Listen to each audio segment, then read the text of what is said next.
Meanwhile, the Vice President, Professor Osinbajo, prefers his solutions to the country's poor exchange rate.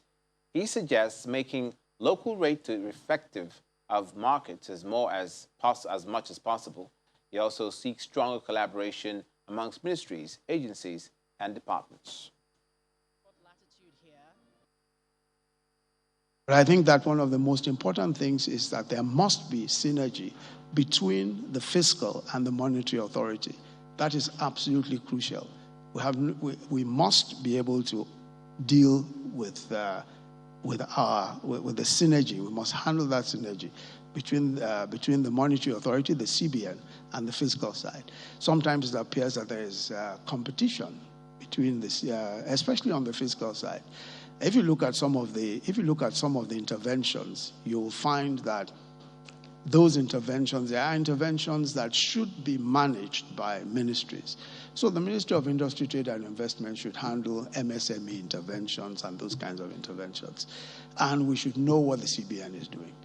In other words, if the CBN is going to intervene in the MSME sector, it should be with the full cooperation and consent of the Ministry of Industries. If they're going to intervene in agriculture, it should be with full consent.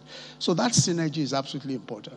The reason why it's important, aside from the fact that you cannot plan an economy in any other way, the more important thing is that sometimes you will get people who are benefiting more than once because we simply have no line of sight to what's going on one side. CBN doesn't know what we're doing. They don't know what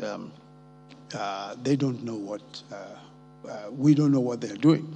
So I think that is important. That synergy is absolutely important.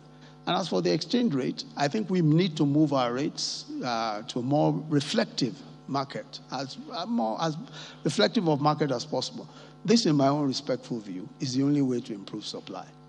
We can't get new dollars into the system where the exchange rate is artificially low. And everyone knows by how much our reserves can grow. So I'm convinced that the demand management strategy currently being adopted by the CBN, we need to rethink.